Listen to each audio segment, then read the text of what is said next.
And now shame is like, haha, you haven't touched me because I am No, the grossest of them all. it's time to take A Therapeutic Dose, a prescription strength reality TV podcast that explores the intersection of reality TV and therapy. Possible side effects may include entertainment, strong emotional reactions, and/or laughter. Here are your hosts, Ramona Ramirez and Margie McGee. Hello, everybody, and welcome to A Therapeutic Dose, where we meet at the intersection of reality TV and therapy. I am Margie McGee, and with me, as always, is my dear friend and co-host. Hello, I am Ramona Ramirez, and I am coming to you not live from my niece's adorable bedroom. I'm up here in Portland visiting, and her room is empty because she's at high school, and I'm sitting at her adorable vanity with her adorable makeup, and there's Taylor Swift pictures on the wall, and just, I love it in here. And your Anyway, microphone is standing on a book. my microphone is standing on a Twilight book. Okay. We're just really in it. We're We in a really teen are, moment and right now, and I love it. I couldn't be happier. It's amazing. It's amazing. There's so much pink in here. It's adorable. Yeah. Anyway, it makes me happy. Oh, Margie and I were just catching up, as we always do, before we hit record, talking about shame, talking about being human and the parts Yeah. that don't feel good.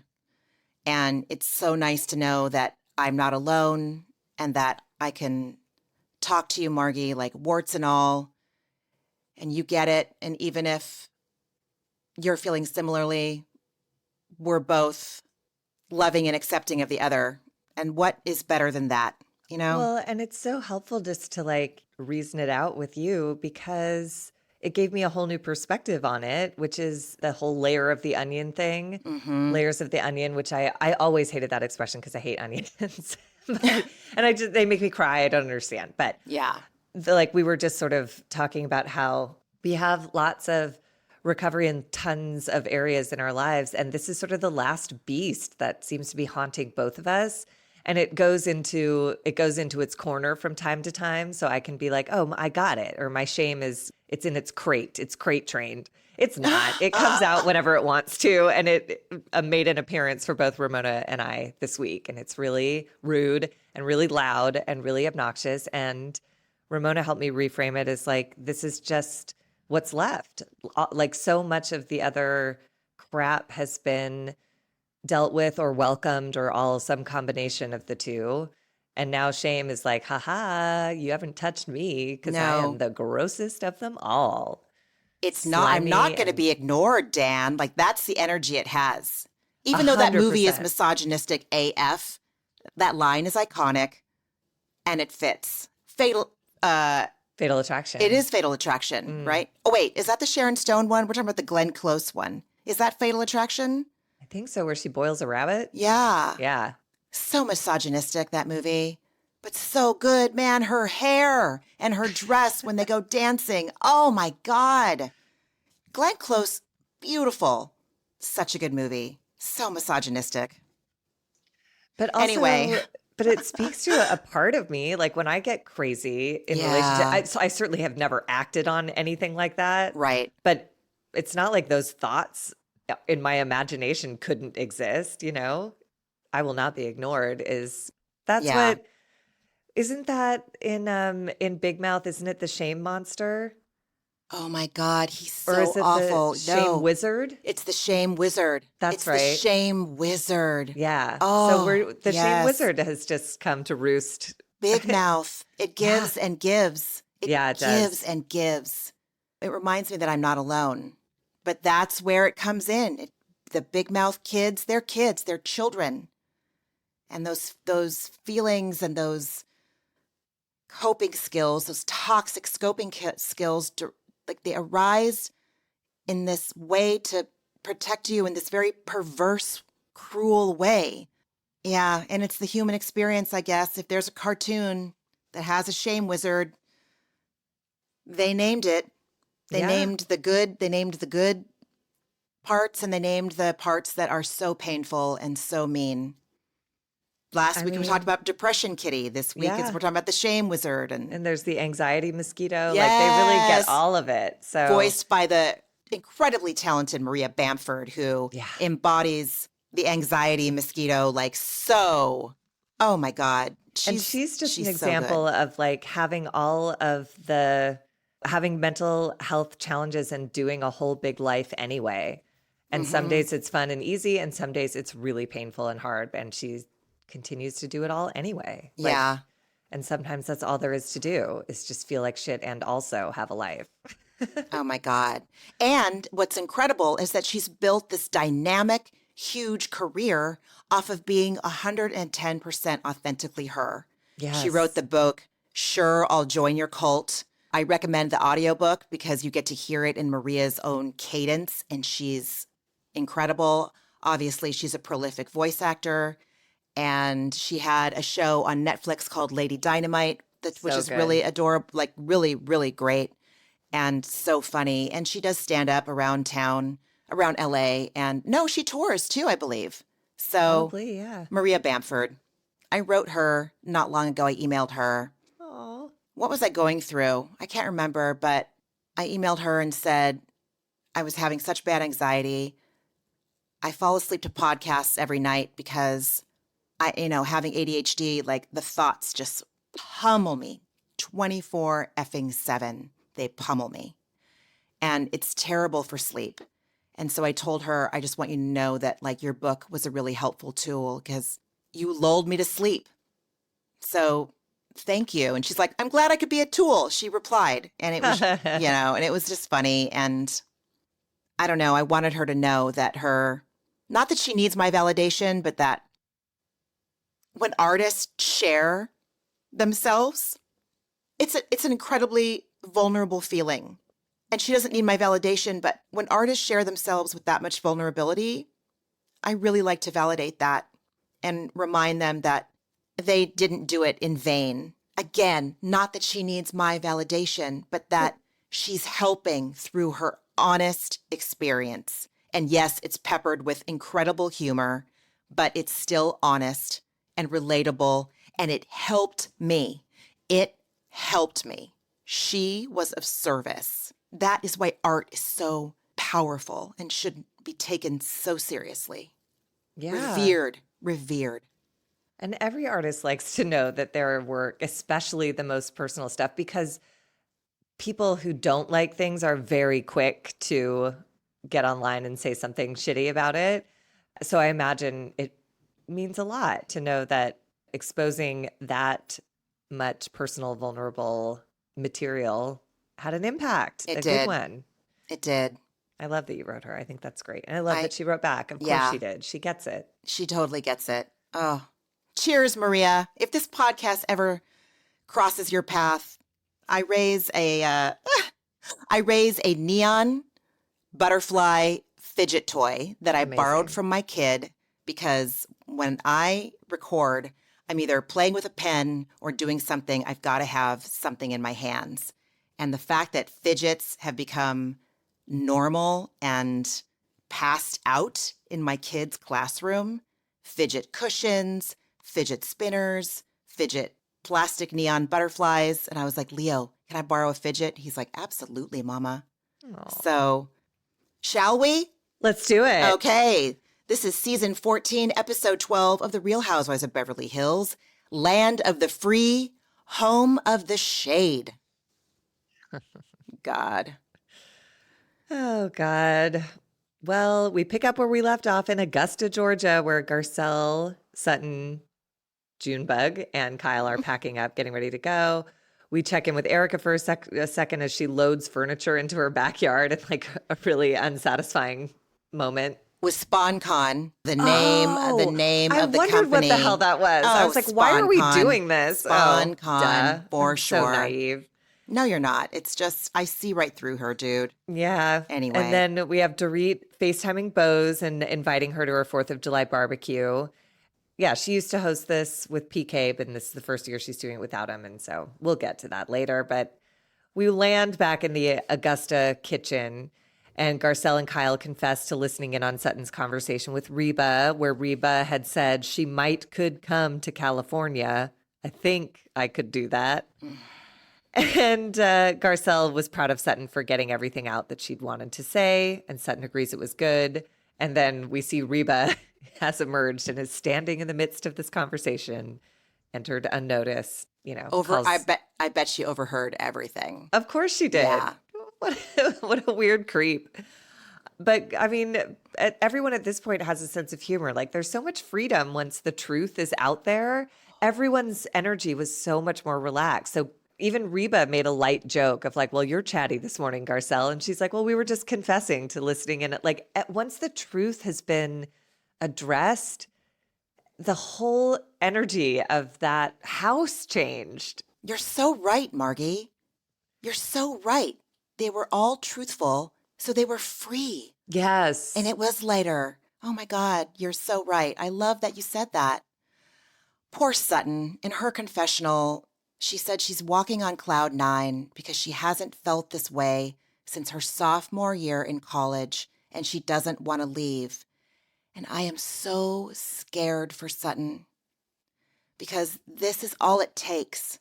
This is all it takes is one conversation, one nugget of compassion, and all the other stuff is just not necessarily forgiven, but forgotten.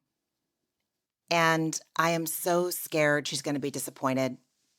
And not that disappointment isn't a normal thing that we all experience, but when it comes from a parent, it can just, the devastation is, it just leaves you in rubble. I felt the same way at this moment. I was like, uh-oh, because Sutton reminisces about that visit her mom made to her parents' weekend, her sophomore year of college. Now they walked around and talked, and like, I know exactly that feeling. It's so wonderful when you bond with your mom like that. It's so great. And she didn't want her to leave that visit, and now Sutton feels like she doesn't want to leave this visit. And I was worried as well, but I feel like what happens next, basically, Sutton tells Reba that she loved their talk, or she will hold Reba to saying, I love you just once a year. She makes a cute little joke. And they decide maybe at Christmas. And then Reba says, well, I never heard those words from my mom. And I was like, can we stop the cycle, Reba? Do you see how that damaged everyone? Yeah. And Sutton so beautifully just goes, okay, well, I love you. And Reba goes, well, I love you too, Sutton. And in a sincere way, not in the way she said it when Sutton said, I don't think it's trite for a parent to say, I love you and I'm proud of you. And she was like, okay, I love you. I'm proud of you. That was a different tone. This one felt so grounded and earnest and sincere that I was like, oh, she doesn't need to come to the fashion show. This is everything. In a relaxed moment in front of friends, she said it and she meant it. And she had a sweet little smile, like she was proud of herself for saying it. And you could tell she really meant it. It was monumental, more of a gesture than getting on a plane. If I'm Sutton, I hold on to that moment and I can take that with me. You're absolutely right. Yeah. And then Kyle makes the trip to Augusta about herself. God. She doesn't want to go home to an empty house because it's lonely for her. She says it's going to be me, myself, and I. And Morgan. And Morgan. And Teddy Mellencamp. And 15 dogs. Yeah, Dude. Teddy's living at her house. Oh, that's right. Yeah. Oh, poor Teddy. I said in my notes, F you, Kyle, work on your feelings. They're going to stay. You can't control your way out of them. You can't. And also, it's just, again, these shows are helpful for me to see what I can work on. I'm just like, why don't you shift your perspective to what's good? You have so much that's great in your life. I'm so tired of hearing you whine about your children excelling and moving out of the house like adults can and should do. So what's good? You have a girlfriend, you have a beautiful home, you have dogs, you have a career. Speaking of dogs, Evelyn just on her squeak toy. That's adorable. Yes. Oh my God. She's squeaking a corn dog toy. Oh my God, that's amazing. In honor of the 4th of July episode. Perfect. Yeah, I was sick of Kyle. I was like, she cannot think of anyone but herself, and it gets worse as this episode goes on. It's like this trip was about Sutton. Sutton is, she says it, overjoyed, overwhelmed, and she feels completely loved. Garcelle goes, this is why we came. And Kyle's like, I have to go to an empty house, an empty mansion, which is not empty. and I'm not sad for you. So yeah. Again, the stark difference between Kyle and Garcelle. And it seems effortless for Garcelle to show up as a supportive friend. And I don't ever remember a time when Kyle has been supportive. I don't. No, not I unless it don't. directly serves her. Yeah. Like in the end of this episode when she talks with Dorit. It's nice that she's relating to Dorit, but it's just to serve her own narrative or whatever. Ugh. Agreed. Blech. Agreed. Then we pivot to Bose's house, and her cousin Tina comes over. And Tina, she just goes to Nico and gives him a beautiful, loving, generous hug. Everyone loves Nico. I love it. Yes. Me too. And Bose says that she's closer to Tina than even her sisters. They're only 10 months apart in age and they communicate regularly, sometimes even telepathically, which I believe. I do too. And it's just so weird. I just have to say, now that I'm aware, they showed a picture of Bose and her sisters. And again, my death doula instructor is her sister. And it suddenly, I flash back on like, oh my God, Elua's whole origin story, that's my death doula teacher, was that her brother-in-law was sick and dying from cancer. And that is the person she first tended to that made her want to do this work. And I literally was like, that's Bose's husband. I was like, oh my God. It all started flooding back. It's so crazy. I spent a year doing this training and hearing these stories, and suddenly I have a whole new angle on it. Oh, this is the woman whose husband passed and you tended to him, and that inspired the next phase of your whole career. You should DM her on Instagram. Bose? You should DM Bose. I should. I think that she'd like it. I think she would be touched. I do. Yeah. I'm idealizing this woman. I don't want to be hurt. I feel like she's the best thing to happen to the housewives across the board ever. I do. Thank God for her, especially in an episode like this where we just need someone to be like, hey, you're being rude. Yeah. And it was like, oh, but you don't know the history. And she's like, no. Yeah. Rude is rude. If you fart in my salad, that's rude. I don't need to know your history. You farted in my salad. That's rude. Like, that's not what happens. But, Right. I just appreciate someone with like a moral compass and a sense of kindness that guides everything. Anyways, they have gold flaked lemonade outside and start discussing Bose's pregnancy journey. That drink Keely. looked refreshing, beautiful, and delicious. I would order it at a bar. It was a little work of art, as it should be. Mm-hmm. This is That's a how woman Bose who really likes to knows how to live. live. Yep. Yes. She's doing Art it and right. beauty surrounds her. She's an example of like, how everyone says, like, use the good china. What are you saving it for? I just Totally. feel like Bose's whole existence is like, Using the good china. yeah, she just Yeah. lives in luxury that like is meaningful to her. Yeah. And I love that. I agree. Bose tells Tina that she wants to see if she's viable to have more children, and a fertility doctor is coming to do tests on her and Keely, and she's fearful that what if she doesn't get the results she wants. And then she tells a story. She was pregnant with her first daughter, Eve, which broke my heart. Eve was named. She was diagnosed with preeclampsia, and she had to go in for an emergency surgery, and her At 6.5 months. 6.5 months, and Like, you're cooked. It's done. It should be here. The baby should be here. and her baby Anyways. didn't survive. And 2 months after she lost Eve, she really knew she wanted to be a mother.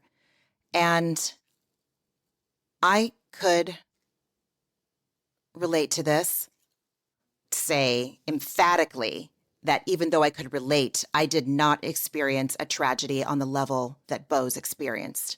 However, it still makes me cry. I did have a miscarriage. And when Bose said that 2 months after she lost Eve, she knew how badly she wanted to be a mother, losing that pregnancy devastated me. I went through a whole gamut of feelings, like what did I do wrong, all that bullshit, which I don't even want to give that any energy, but it was just an honest part of my experience, and it really showed me and my husband how much we wanted to have a child. And I guess it still is a part of my grief somewhere, because it still brings up a lot of emotion for me when I talk about it. And I don't think that miscarriage is talked about enough. I don't think it's talked about enough, how devastating it can be. I don't know if it's common, but it happens. It's so And common. it is And so common, isn't it? it Yeah. comes back to my death doula training, and I wonder if that's related to Bose as well, is that a huge part of that course was miscarriage grief. Like there's just no time or space given to it. It's as if it's like a thing you check off your list on your way to having a baby, but you've lost something that you were connected to and had future plans for, no matter how long the pregnancy lasted. I have people close to me who've had several at various stages, and it's a whole loss. And for people to be like, "Aw, are you going to try again?" It's like, yeah, but Yeah, like I dude. lost a baby, like a whole thing. The pregnancy, finding out is so joyful, and losing it is just, people just brush on past it like they do most moments of grief, you know? Mm-hmm. Anyways, Mm-hmm. that is a whole part of grief training, is miscarriages and people who've lost pregnancies, because nobody takes time to let them have time to heal that. It's really painful. Yeah. And I don't speak from experience. I just have been around lots of family and friends who've had this experience. And this gave me insight into my mom's journey. I've shared on this podcast before, my mom's first pregnancy, she carried it to term, had a natural birth. And this was a different era. Such a thing would never happen today because they have equipment that would have caught this. But the baby was strangled by the umbilical cord on her way out. And they asked my mom to give her a name and then took her away. And they baptized her, and that was the end of that. And my mom, to this day, 83 years old, talks about going to visit her on Hart Island. My dad didn't want to see the baby. So the baby got buried by prisoners on this island called Hart Island, where like unknown and unclaimed bodies are buried. Oh my And my mom God. wants to go visit Maria out there. And Maria has never left the story. She's part of our family, you know? And I don't know how the fuck my mom did it. How do you carry a baby to term? Bose answered that question to me. Is like, my mom had a baby and must have experienced that same calling of like, oh, I have to be a mom.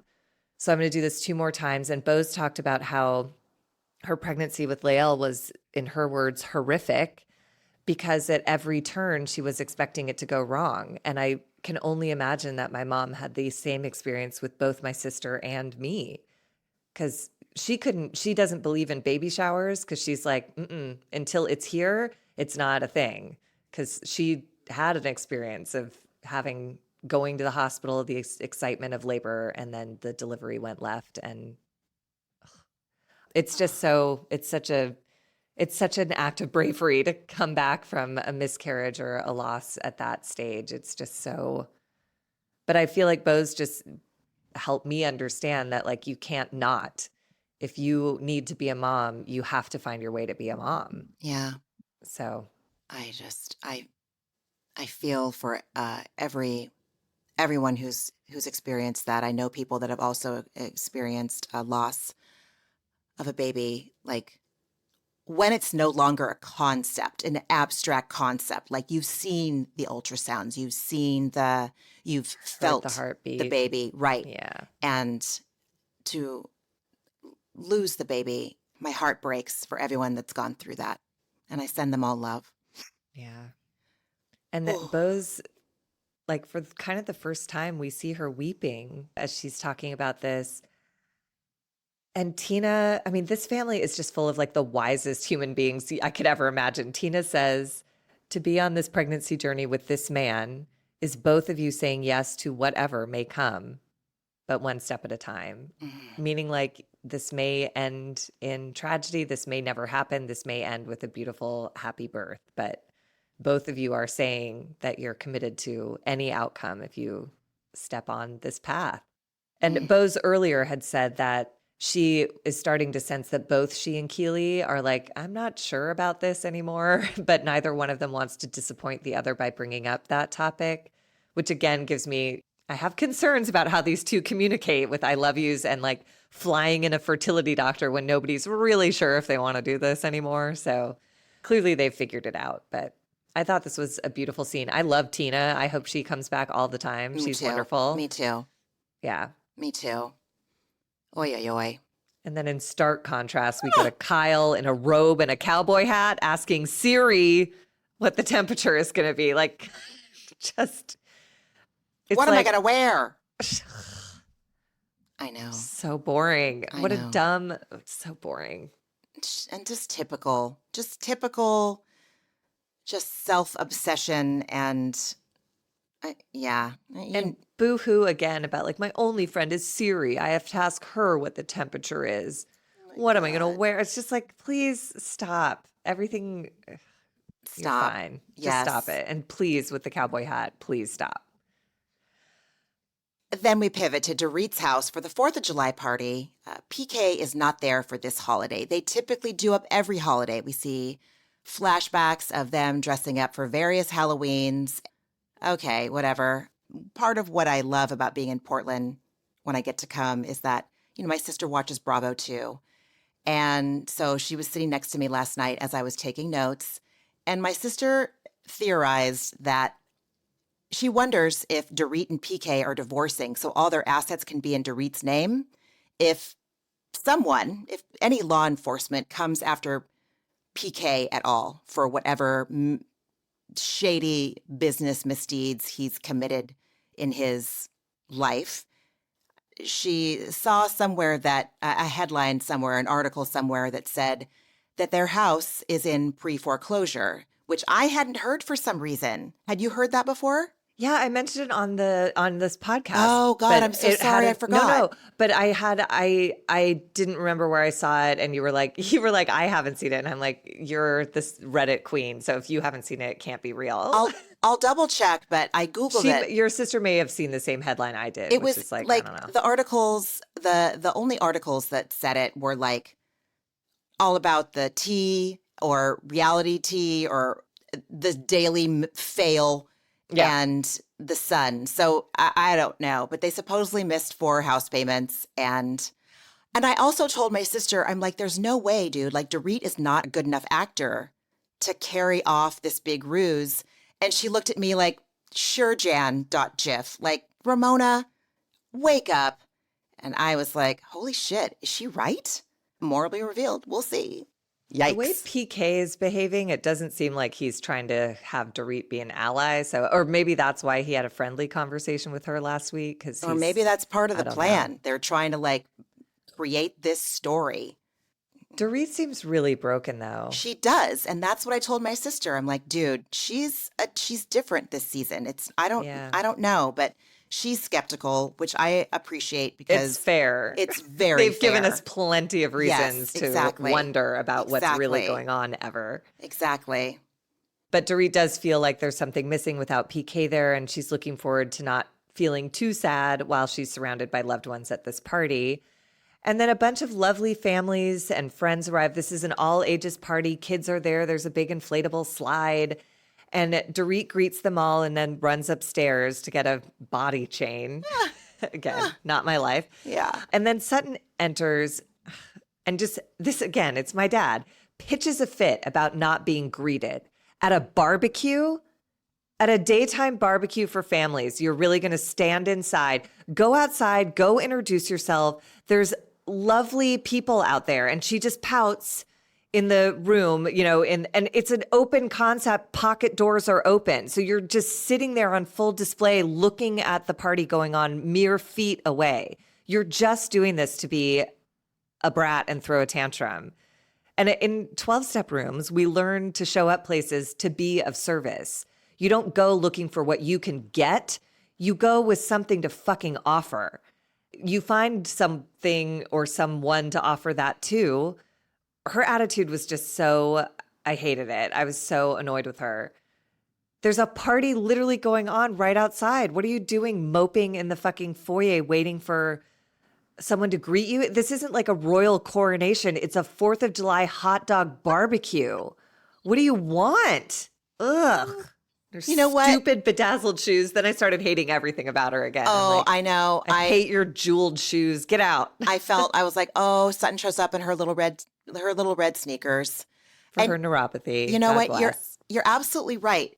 It's a barbecue. Why would someone be inside? It would Why be would nice. anyone be I get it. inside? If I walk in to a party where I don't know other people, I would love for the host to greet me. If they're not there, I'm not going to pout. I'm going to walk out and be like, hi, how do you know Dorit? Or go get a hot dog, talk to the fucking vendor, get a drink, do something. Put your fucking flowers down and like, and it was only 20 minutes. They showed us the timestamp. Like, I can kill time for 20 minutes making a lap of the property.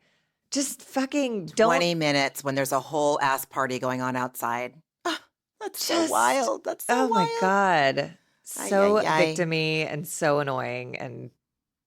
And Dorit was upstairs. We cut to her upstairs saying like, I just want to find this body chain. I don't want to leave my guests. It's on her mind. She's not just unconsciously sitting upstairs being like, they can fucking fend for themselves. I want to do what I want to do. She's just having the first party she's had as a woman, separated, and is out of sorts. And Sutton only makes it worse. And I was not a fan. And I know that feeling that Dorit, I'm projecting. I am projecting. I want to be clear. I know that I want to be clear. I'm projecting. I know that feeling of like, I've got to get that last piece of thing to complete this outfit because then I will feel at peace. Yes. I don't know why. I understand the need to lead into that lie that thing is going to make the difference. But at the same time, if it's going to make the difference and bring her some peace in that moment, is that so terrible? No, especially again with what she's going through right now, she gets a pass. The fact that she even threw this party and it's happening feels like a victory. And then Kyle arrives and she's just as shitty. She walks in the door and takes shots at this. There's a table with family photos on it. And Kyle's like, why are these here? Why is there a shrine? I'm like, again, this just happened. Dorit is not okay with her family falling apart. Nobody is ready to just dispose of an entire decade of life overnight. And I don't know if or how I would sterilize my home of all images of my intact family.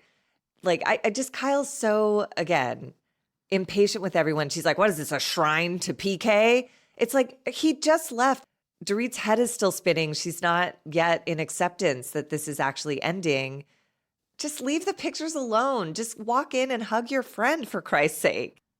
And then she further makes it about herself by going like, should I wear this shirt? I didn't get a self-tan, so I feel self-conscious. I'm like, can anyone come in and not talk about themselves? And God, it just was so annoying. Repellent. It was repellent. Kyle is self-obsession and self-centeredness run rampant. She's so gnarly, dude. She's so gnarly. Just can't show up for anyone else. Neither of these women can. It was just so annoying to see both of them. So annoying. And Kyle uses the word annoying later to refer to other people. And I'm like, you spot it. You got it. You started it. You are it. You are the origin story of annoying, Kyle. Ugh. You're right. You're right. Dorit's mom comes in and introduces herself, and she looks at Sutton and says, you're beautiful. And I thought that was really nice. Like, Sutton's style is different. Sutton, I think she's beautiful. I think she's looked gorgeous in her confessionals all season. I appreciate her sense of style at times. But most of the other ladies are the ones that are like fitting the LA version of glam. Anyway, it struck me. That's all I'm saying. It was nice. And Sutton totally shrugged it off and didn't say anything nice back. Oh, I didn't notice that. It's just the worst kind of person to have at a party. Sutton could have done that. She could have walked outside and said hello to someone and said, you look beautiful, and started a conversation. But That's instead, true. she sat and pouted. Someone said something nice to her, and she just shrugged it off because she was determined to be You're a right. twat. You're right. Dorit is not stoked that her adversaries arrived first and then engages in this weird Birkin tug of war. It felt like a joke, but at the same time, I was kind of doubtful that it was a joke. In her confessional, she even says, Sutton's been a shit to me, but if she gave me this Birkin, all will be forgiven. Dorit, that's not how it works. You know this. Why are you acting so odd about this and not?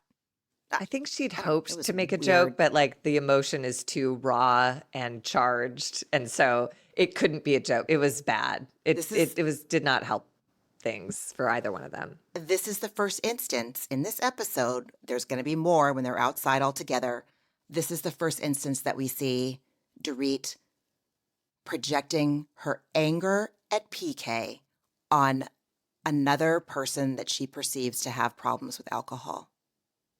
I get it. I do it too. Yeah. And then Dorit, to get out of this uncomfortable moment, leads Sutton to the bar. And then Garcelle arrives and has this. I've watched it like 4 times. It's one of my favorite things to watch is people tripping and falling. Garcelle entered and tripped on the like tracks of the pocket doors. And it was so dramatic, but she saved it so well. And she looked beautiful while she did it. And like not a hair out of place when she recovered. I don't know. It just made me laugh.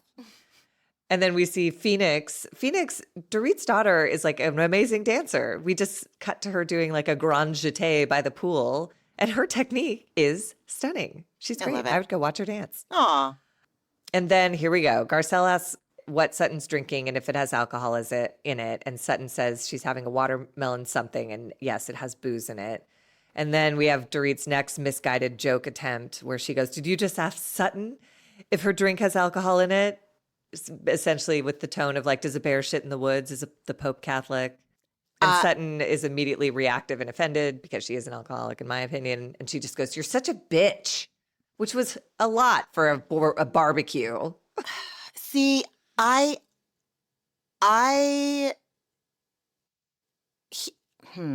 not that I disagree with what you're saying. It's just what I saw is that, so when you are in a family with an alcoholic or close to an alcoholic, passive aggressive comments like that feel like that is part of how the disease affects the family of the problem drinker. That is such an Al-Anon trait, to be passive aggressive and make digs about someone's drinking.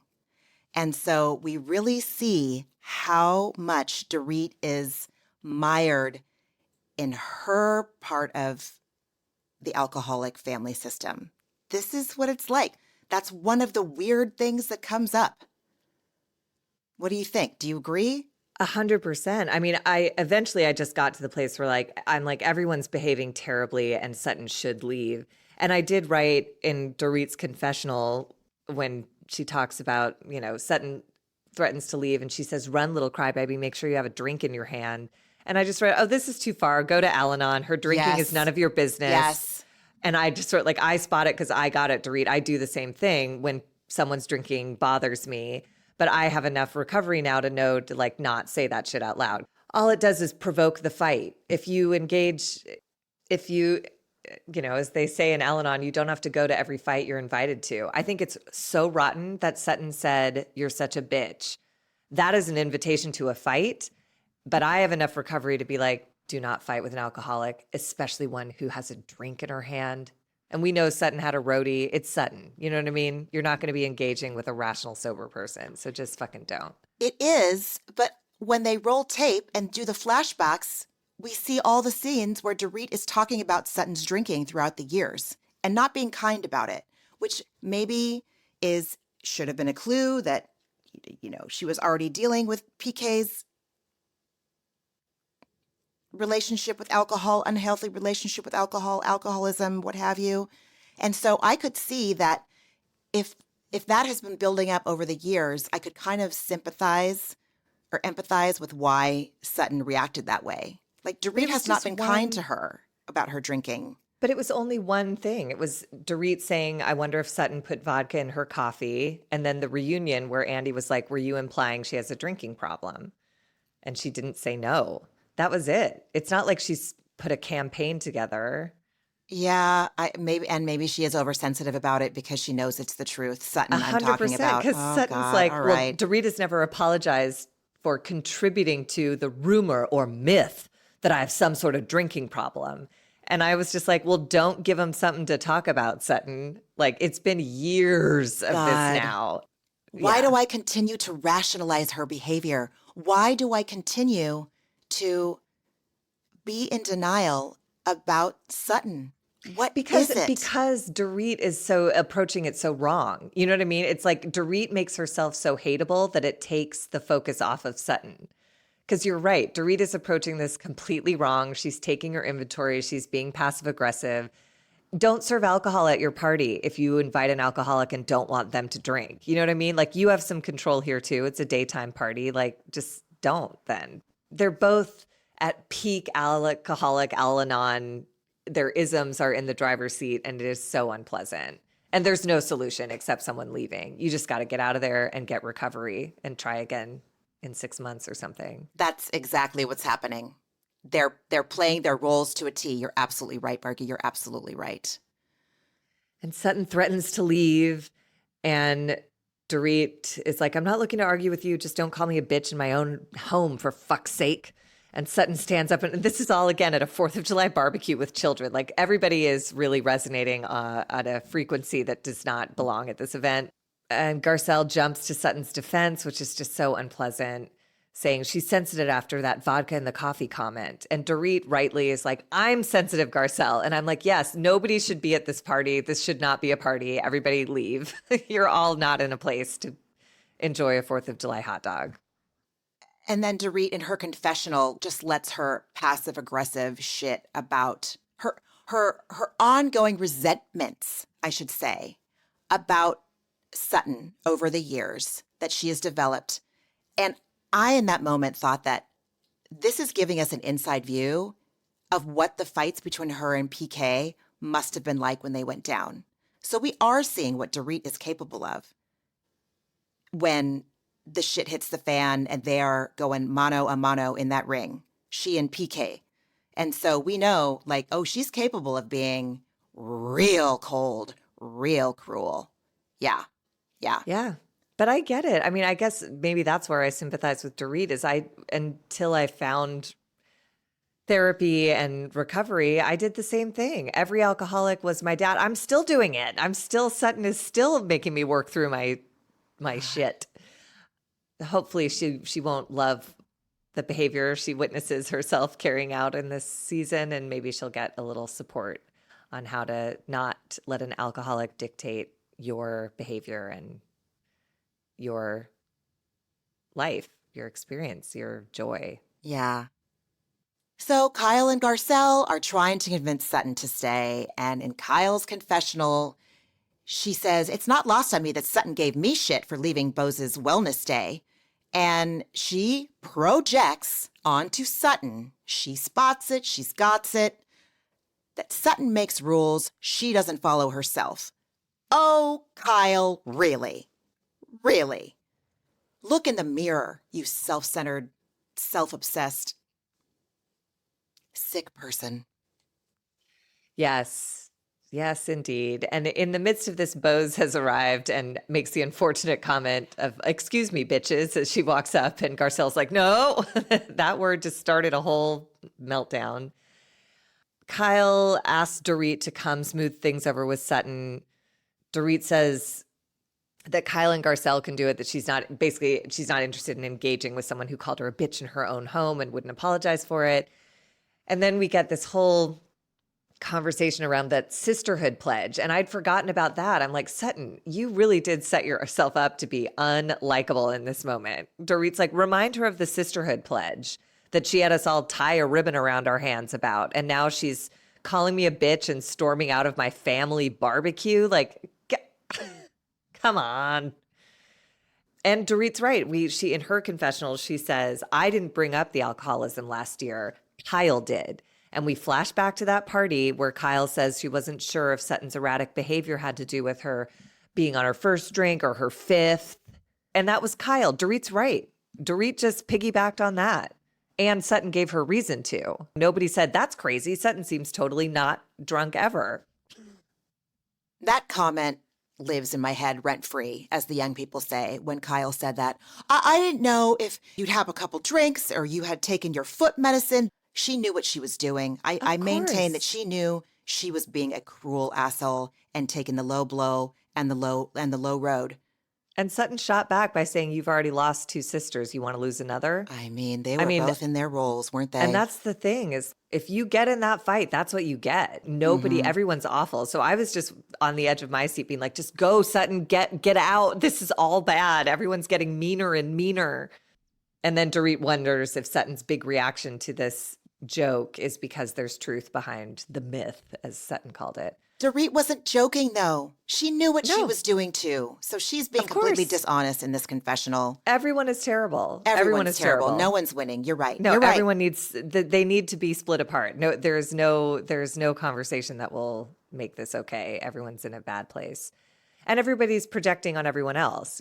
Sutton has just come from seeing her mom, so I'm sure she's carrying around a lot of trauma and residual feelings from that. And she probably doesn't have tolerance for Dorit's feelings. And Sutton is PK to her, you know, so she's not going to do what she did with PK. Kyle winds up being PK later. I'm not going to do the same thing with Kyle that I've done with PK. It's just everybody's deep in their shit and somebody needs to leave. So I'm glad we eventually get rid of Sutton, but not before Erika arrives as a slutty American. And I did appreciate Erika in this episode. She was like, "What? I just walked in the threshold and somebody's leaving? I just came for a hot dog. Like, what is the fucking problem, you guys?" Which is the drama that accompanies An dealing alcoholic. with an alcoholic. Yes. Because Drama Erika from the enters, jump. Drama anytime. Erika Yes. just says, Chaos. "What's going on?" And Sutton goes, "Oh, nothing," through tears. And Erika's like, "Well, something's going on, so tell me." And then Sutton says she doesn't want to perpetuate this alcoholism myth or be around someone who would. So she wants to leave. And then nasty ass Kathy Hilton arrives looking like a shit ass lamp. It gets worse. It's every It episode. really does. I'm over it. Come on, producers. Let the mouse go. She adds nothing. She adds nothing. She I don't adds even nothing. think her like one-liners are funny. I'm She's just sick of it. and I wonder if she's cultivating them, the hunky dory or the whatever she says later. The mohill. The mohill? But then I again, don't even care. I It's don't like- know. I don't know. It's You're just right. not, Who it doesn't cares? add enough. You're right. You're right. And then Bose gets curious why everyone is gathered at the door instead of coming into Dorit's party that she's hosting. And Bose asks them to come inside and they tell her to like stop soldiering for Dorit. And God bless Bose. She's like, "All right, if you all want to coddle her of Sutton." And she basically just wants them to behave like civilized people with couth at a party and just come in to the party they were invited to. Either get in or get out. But standing at the threshold crying and wringing your hands is rude. I'm with Bose. And if I was hosting this party, I would be really mad because I would, of course, be distracted. When I host a party, I'm aware, probably again, hypervigilance, aware of all the things that are going on. And it would really fuck with me to know that a bunch of people were like in some sort of emotional fight at my front door while I'm trying to like serve hot dogs, snow cones, and like set up the water slide. Very true. Very true. And Kyle is annoyed with Bose that she's sticking up for Dorit without knowing what's going on. And, Kyle is just annoyed with Bose. Bose can do no right in Kyle's eyes because Kyle is so pissed off that all through the years, people have taken Kyle's side. And this is one person that's not. And I love it. I love And it. it's a very smart person. Kyle is stupid to get in the ring with her. Yes. And she belittles her. She's like, "You don't get to scold us." And I was like, "Oh my God, your language." And I just wrote, "This is about basic manners. You don't need a backstory to identify rudeness." Bose is just saying, "You're being rude to my friend at her party. Please make a choice, make a different choice." And it reminded me of Kyle scolding everyone, being like, "We're at our age behaving like this." It's like, you're doing that. It's gross. It's so gross. And then Bose reports to Dorit that she told the women to stop coddling Sutton.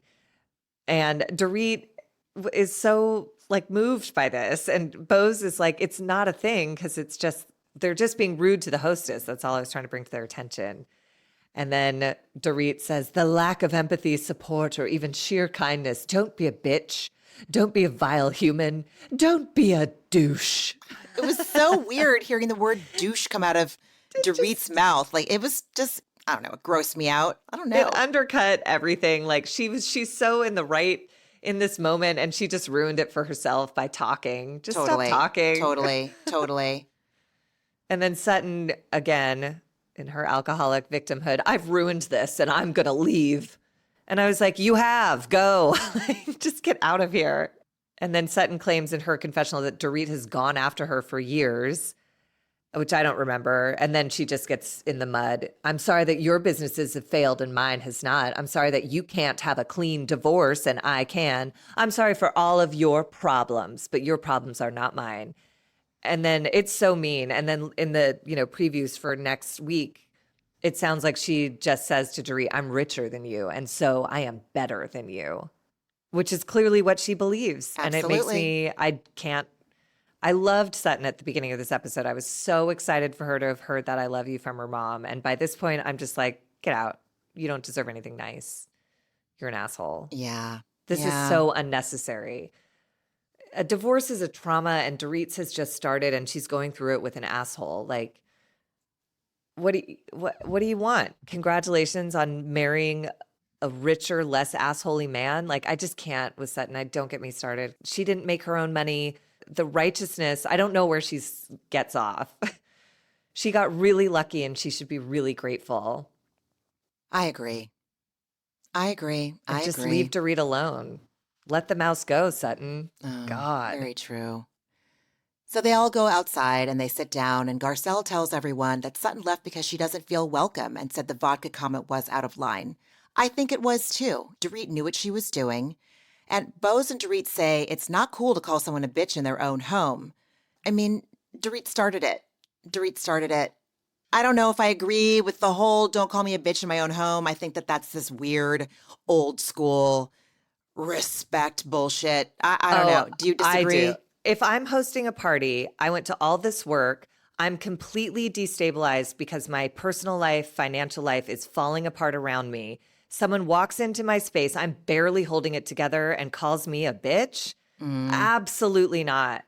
If anyone walked into my space for a pizza party when my life is going great, don't call me. Like, it's unnecessary, but it's the whole alcoholic Al-Anonic dynamic playing out everywhere, because Garcelle is codependent here, making excuses for what I think is inexcusable behavior. You would never walk into someone's party and call them a bitch. I would never. I Right. would never. I guess I need to look at the fact that why I'm so annoyed that they're like, it's in my own home. Well, I mean, but that's the thing. That's the problem, is like everyone is hateable because everyone's doing this wrong. Yeah. Like Sutton is an alcoholic. Dorit should never have called it out. Sutton should never have called her a bitch, even if she did. She should have just stood up and left and said, like, you know what? I don't think I don't think this party is for me today. I'm going to go. Thank you so much. We tried. There's a way to do that without being like, I'm leaving. I don't feel welcome here. Oh, you don't? After you called me a bitch? But, I don't know.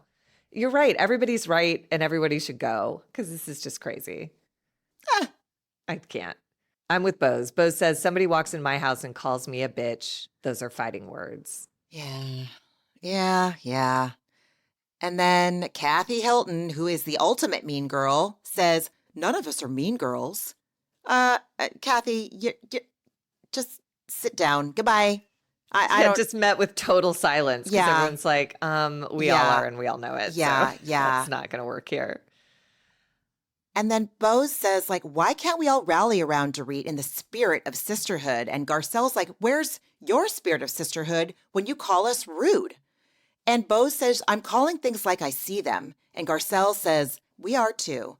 And then we see a confessional from Erika Jane, who says, okay, Garcelle, who's been Sutton's spokesperson since she got here a few years ago. They roll the tape. We see Garcelle sticking up for Sutton with nasty-ass trash human Diana Jenkins from a few seasons ago. And when Dorit said at a party full of people, Dorit said, well, Sutton made out with her driver. And so she says it's okay for Garcelle to defend Sutton, but it's not okay for Bose to stand up for Dorit. I wanted to note at the end of Erika's confessional, she sort of wraps it up by saying, everybody needs to stop being so threatened by the Bose and Dorit friendship. Let everybody get along. And that's what's happening is everyone's competing for this. Garcelle does bring this up because she says Bose is being one-sided because Bose, accused Kyle of being unwelcoming to her. And Bose says she wasn't writing Kyle off as a cold-hearted bitch, but they have not had any deep conversations or experienced any closeness. And Kyle, just so dumb. God. So dumb, dude. She's like, so dumb. I thought we had a great connection.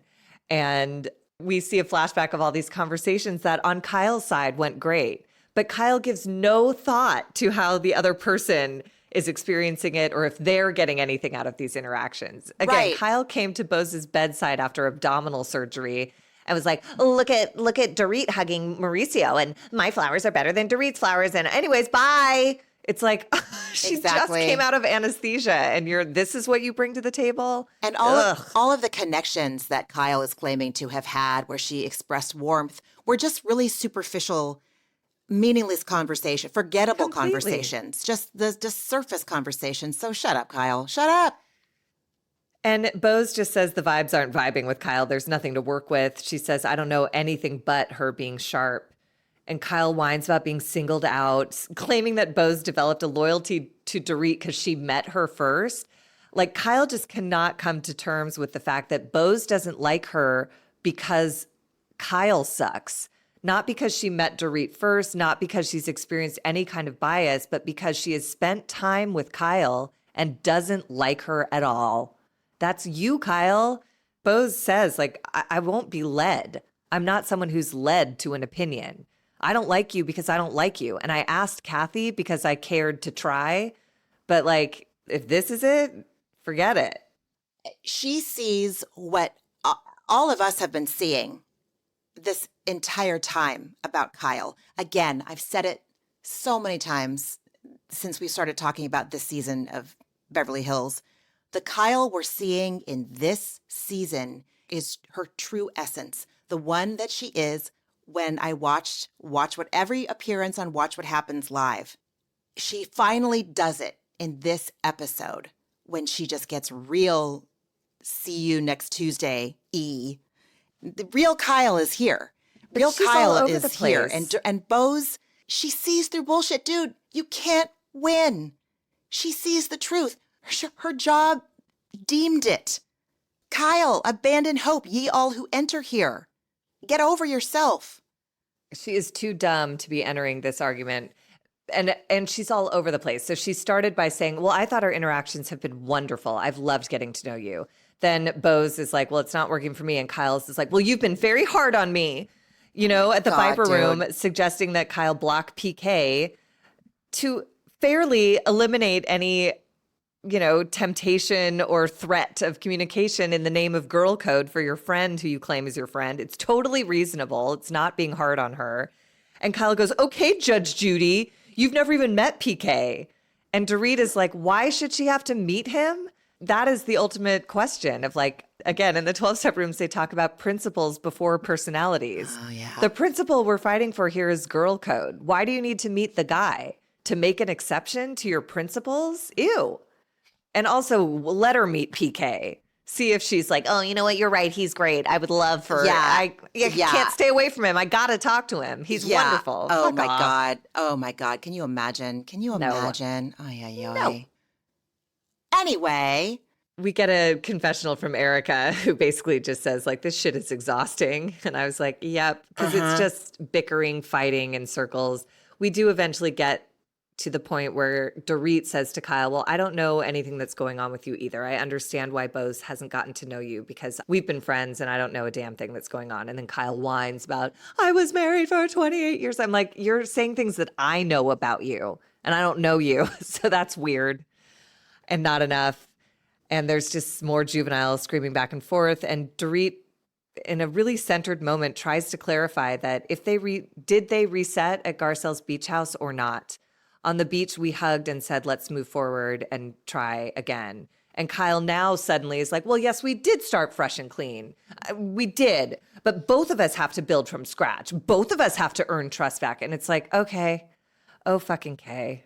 I was irate. I was incensed when I saw Kyle insisting we both have a part in this. That is effing bullshit. Completely. I can't stand it when people can't just accept responsibility and not have to yeah, but bullshit. Like, you did this, you just accept the L, accept that you were in the wrong. Well, we both have to do this. Like, Kyle. Well, and she's trying to keep Dorit in like the villain position, because in her confessional, Kyle says, well, I'm really annoyed, but I'm willing to take a breath and move forward. And I was like, oh, wow. Oh, what a hero. You're willing to, with this nightmare Dorit, whose husband you've been texting behind her back. Like, what are you talking about? Like you said, I'm so desperate for that energy that we opened this episode with. Everyone's come to terms with the truth, and so everyone can just fucking relax. And Kyle is insisting on this narrative that is not true, which is causing all this tension. I find it so stressful. I was the one who needed to leave this party. I was like, we got to be done with this. Dude. And Dorit says she's not willing to enter the same cycle with Kyle like she did in her marriage. She's doing the same things over and over again. But Dorit is willing to take this small step of progress and move forward with Kyle. And I appreciated her saying, I'm going to take it. I need peace. And I was like, I get that. Okay, we all know this, the saying, the definition of insanity is doing the same thing over and over and expecting different results. I don't know if that saying originated in 12-step rooms or if it was already a saying that was incorporated into 12-step rooms, but that is totally what Dorit's saying. Like, I can't do the same thing over. It's insanity and I'm going to get the same thing, which we're clearly seeing when Kyle's like, well, we both have to. And Dorit just lets it go. Like, if this is what it's going to mean, if this is what I have to do to be in this friendship and get back to a place that I miss about my relationship with Kyle, then I'll do it. Ooh, damn, dude. Damn. For today, it's worth it. And they hug and they go inside. And then this is the part that broke my heart. They go up into Dorit's room where shit is everywhere. Everything is disorganized. And Dorit says, I've given up. And Kyle in her confessional tells us that Dorit is extremely meticulous and she's really surprised to see like kind of a hoarder mess. And it's a clear reflection of her current state of mind. And Dorit's completely... She says she doesn't even notice the mess anymore. And she goes, that's how I know I'm not myself. And I was like, are you happy with yourself, Kyle, for causing a scene and yelling at this bitch? And it's not just clothes that are piled. It's like drink containers and like, it's a mess. It's like a mess. I've been there and I know that feeling. And the orchids are dead, but they're still there on the table. Like, you don't throw it away or tend to it. It's just like a fucking carcass of life. It's it really made me sad. My first therapist, Fran, that I've talked about on this podcast many times, I owe my life to her. I'm adamant about that. You know, when you go into therapy sessions and they like lead you through a meditation or someone leads you through a meditation, they say, think about someone who is really safe. It is Fran. My point is that she told me that when my space is full of chaos, it's a reflection that I'm experiencing inner chaos. But that was something that it was imparted to me as a child, as a teenager, you know, before my prefrontal cortex was already fully formed, making me an official adult. I've held on to that. And I still have too much chaos in my space at home. And I know it's a reflection of my inner chaos in my brain. And it makes me very sad. And so I could really relate. All roads lead to Bravo. Your death doula trainer, what we're seeing in Dorit's space, this is real effing life, okay? It's just real life. And rant. I don't know if that was even a rant, but what I'm saying is I'll be quiet now. I'm done. No, I think it's lovely and it's true. And I wish someone other than Kyle had been there to have this conversation, because once again, Kyle makes it about herself. Like, it's okay because she's relating, saying she felt weird moving her stuff into Mauricio's closet. I don't know. It's not the same. But right. Like, it's like, if it were me, I would have been like, why don't you tell me what's going on with you? And I'm just going to throw away the trash. I'm going to just move through this space and pick up trash while you talk. right. You know, be supportive. Don't just be like, oh, well, I use Mauricio's closet. It's offer to bring okay. over iced lattes and say, you know what, I'm going to bring over some iced lattes. We're going to put And on we'll our just grubbies start. and Yeah. we're going to do this together. Would that help you? I'd be yeah. happy to do that. It would make my heart sing. Instead, she just makes it about herself. Which is Jesus. fine because they do sort of bond about it. And Dorit asked the question, you decided on a 6-month separation. And Kyle, with like some solid perspective, says like that was the only way they were going to start this process is by saying it's just 6 months. Because, you know, again, it's hard to go from 30 years together to totally dissolving your family in one fell swoop. I don't blame them for taking those steps, but Kyle is basically pretty clear that like they're not going to reconcile and they are headed for divorce, and both of them are a bit in denial. And then this freaked me out. Kyle in her confessional says anytime divorce comes up, Mauricio will say things like, it's too soon to start talking about that. And I was like, that's sad, but then also get a lawyer, because he's probably using this time like PK is to get every good lawyer in the city on his team. Like these ladies need to go get a lawyer. I noticed that whenever Dorit asks her, do you want to stay together? She doesn't say yes or no. And I understand that question is a hard one and that it might not yield a yes or no.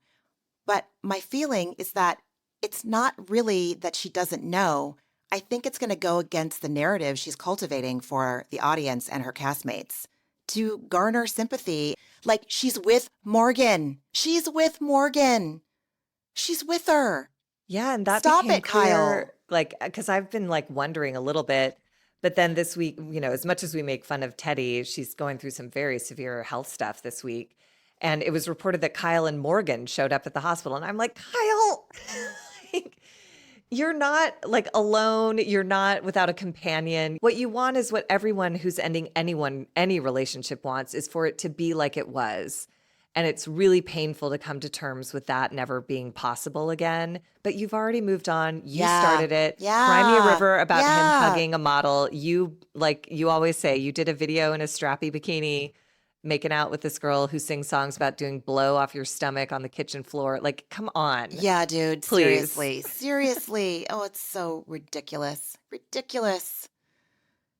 Dorit says to Kyle, you know what? We have to live. We have to live. And then in her confessional, she theorizes, and I agree, PK lived with the thought of separating. He was marinating in this in his mind, unbeknownst to her. He was gone. He was in mentally. Not unbeknownst. Right. He was in London. You're right, man. Oh my God. He was separated. Oh my God. For weeks. But he forgot to tell her, Yeah. which is not uncommon, Yeah. you know, in these situations. Yeah. Someone is already long gone. And it's sad because Dorit says, you know, he's been out the door for a long time and Dorit needs to catch up. And I'm just like, there is no catching up. Like, time takes time and you'll get where he is in the same amount of time it took him to get where he is. Like, it can't be a race anymore. Yeah.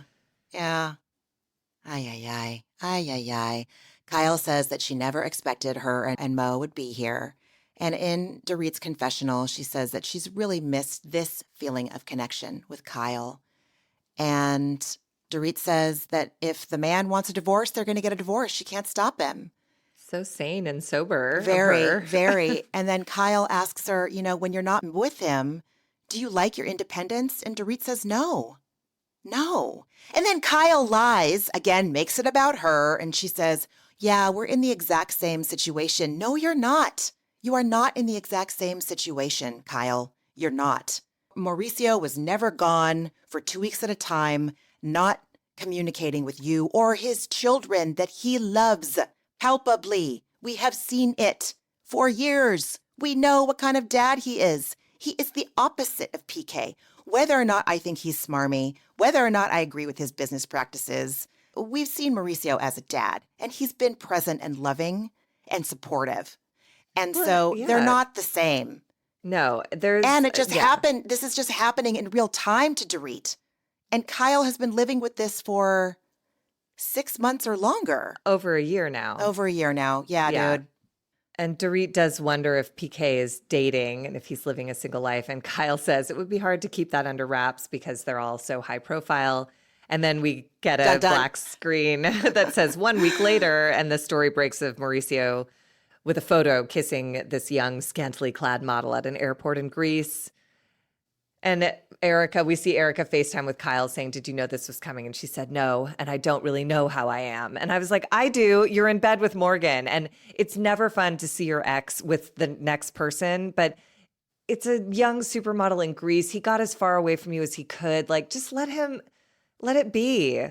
He doesn't owe you anything. Again, you're the one who initiated this breakup. And of course it's going to have pain. Just because you're the one who ends something doesn't mean it doesn't hurt just as bad. I just can't find any sympathy for this woman. I can't. No. He's doing the best he can. She's made her unsympathetic bed, lie in it. Like I don't know. Yeah. Oh, friend. I am so grateful that this episode gave us a quasi break from the heaviness of the last 2 or 3. I mean, this season's been the heaviest season of Beverly Hills, in my opinion, or at least the one in my most recent memory. And I was so grateful that taking notes was like not an endeavor like last week where I had to take a depression nap because I couldn't deal with the fact that they were going to go to Sutton's childhood home. I was very grateful to be at a hot dog barbecue for Totally. an episode. It was fine with me. What else did you watch this week, friend? I watched The Traitors, which that show just continues to deliver on every level.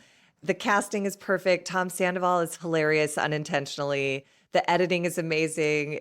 Again, I just love that show. Oh, I watched Summer House, it's so stupid and wonderful, and I'm so glad it's back.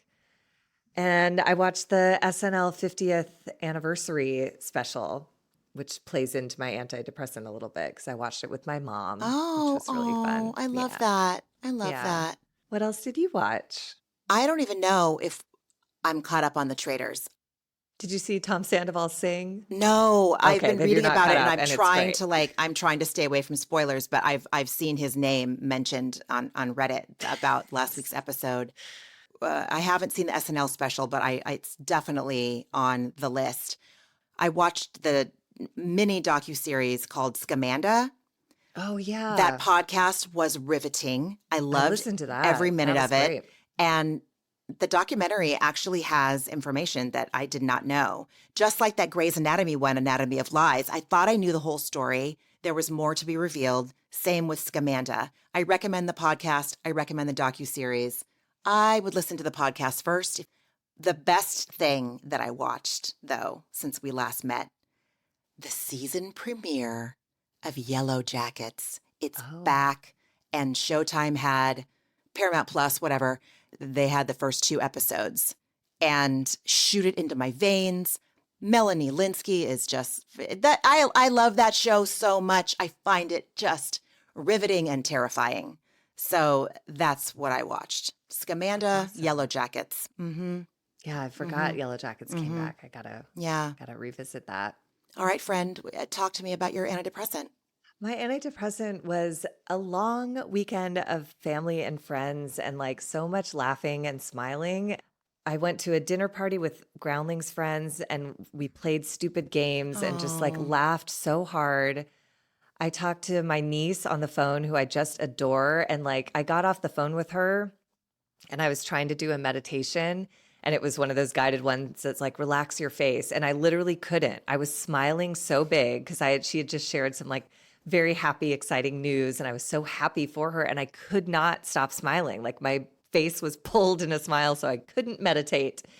And I saw my mom over the weekend, and she was having a bad day with some of the health stuff she was going through, and she was able to settle down a bit, and we sat down, and the 50th SNL anniversary show was on, and she was laughing so hard she like couldn't eat. She had to like put her food down. She was like crying, and you know the kind of laughing where you stop making noise? Yeah. She was just completely taken away by it. It was faces she recognized, sketches she remembered, like it was just lovely. And yeah, and then I got to spend a whole day with my goddaughter and her mom, who's one of my dearest friends. And again, just like I laugh so hard with them. They just make me so happy. And then I got to see your kid standing in the background before we started recording today who I just love. And again, it's involuntary. The smile comes from like the inside out. It's not the like, you'd look pretty if you smiled more smile. It's like something that I'm not in control of it. Yeah. So I feel like I got 4 solid days of being surrounded by wonderful people and seeing them laugh and smile and be happy. It's been such a hard month in Los Angeles. There's been so much grief here after the fires. So my system just like drank it up. I was like, yes, this is available still. It's so great. So that was my antidepressant. It sounds like your soul was just steeped and steeping with love and joy. I'm so happy Yeah. for you. I'm so happy for you. My mom said it. Like when I was with my mom, my niece happened to call when I was with her, and I called her back later. But my niece called, and my mom and I talked to her for a minute on speakerphone. And then I hung up the phone, and my mom just looked at me and she just goes, "We're so lucky, aren't we, Margie?" And I was like, "We are so lucky." This is why I was yelling at Kyle about perspective. I spotted, I got it. Like there's so much I could focus on that's not right, even sitting in the company of my mom who's struggling with some health stuff. But in that moment, yeah, it was just so clear. We're so lucky. We have so much. And like this was just a weekend of being like you said, steeped in what's great, you know? I feel like really energized and lucky and grateful for that. I love that. It's funny. I thought of Kyle too. Right when you were when you were agreeing with your mom, we are so lucky. And I was like, fuck you, Kyle. Take note. Take note. Jesus. Ay, But ay, she's ay. too worried about her spray tan to notice everything that's actually beautiful, I know. you know? I know. And how about you? What was your antidepressant? It's definitely being here in Portland. Again, like I'm sitting in my niece's bedroom and I'm just tickled. I'm just tickled by it. I just adore her. And it also warmed my heart so much. I asked Leo, I'm like, hey, do you want to say hi to Margie before we start? And he was just like, yeah, absolutely. We took him to see the snow for the very first time. On President's Day, my niece and my son and me and Josh, we took them to go tubing up at this ski area that's pretty close by. And watching my kid go down a snowy mountain in a tube, hauling down there, not looking back up at me and Josh to see what, check in with us, just running to go do it again. He was laser focused. There was no, where are my parents? I feel unsafe. There was nothing. He was just independent as hell. Josh and I could not stop talking about how proud we were of him and like telling him that. So it was really fun to just do something silly. And, I love doing stuff like sledding down a fast hill. I think it's really fun. So Tubing is the best. it's the best. It's So the best. fun. And just being with my sister, we're staying with her and her fiance and my niece. When we're in Oakland, it's just the 3 of us. And it can feel kind of quiet and lonely at times. And being here, you can feel everybody's presence, even if we're not in the same room. Even when we're all asleep, I can feel everyone, and it's my favorite people in one place. It's been really nice. It's been lovely, and my soul needed this too. I just got to work on being kind to myself. Every little mistake I make, I fear that everyone's going to be like, oh, she's a real problem. She's not a serious adult. And it's like, no one's thinking that. It's my shame is telling me lies, but they're so believable. But another antidepressant that, is pretty instantaneous. It's a quick fix, although it's not quick. Doing this podcast with you has really helped me shift out of that shame I was feeling before we sat down. So it's always of service to me, friend. You're always being of service to me when you sit down with me. Our hearts get to connect, our souls get to connect. It means the world to me, man. It means it means everything. It means everything, and it's helped me. I feel Me a too. shift. It feels a palpable physical shift from when I sat down to now when we're about to stop. So I thank you for that. Same. I the same every time. I'm so So, glad.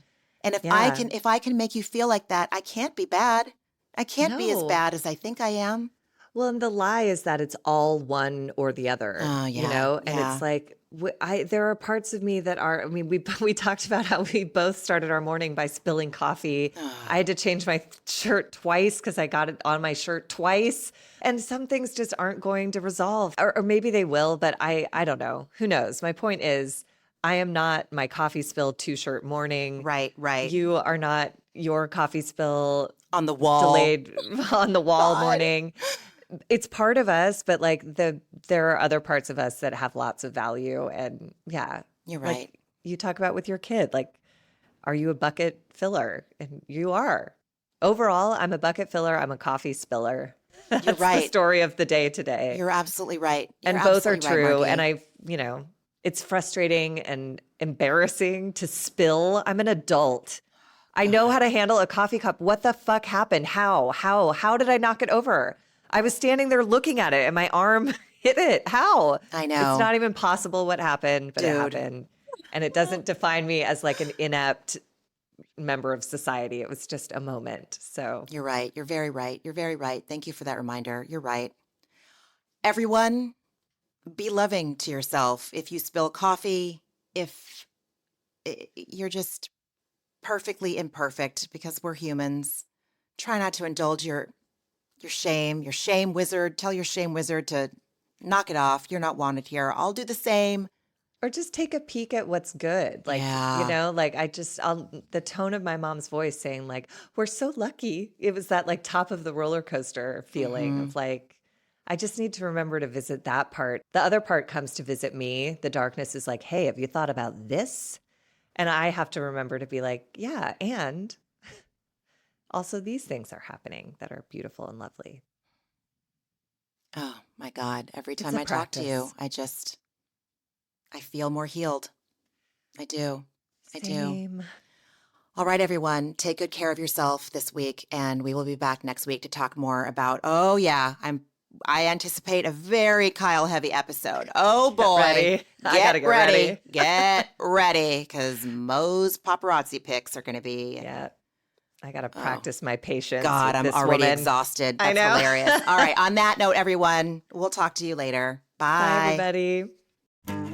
Ramona and Margie are Obviously. not doctors and do not provide medical advice. Their content is intended to be used for entertainment purposes only. It is not intended to be, should not be interpreted as, or used as a substitute for medical advice or a diagnosis of any health or fitness problem, condition, or disease, nor a recommendation for a specific test, doctor, care provider, procedure, treatment plan, product, or course of action.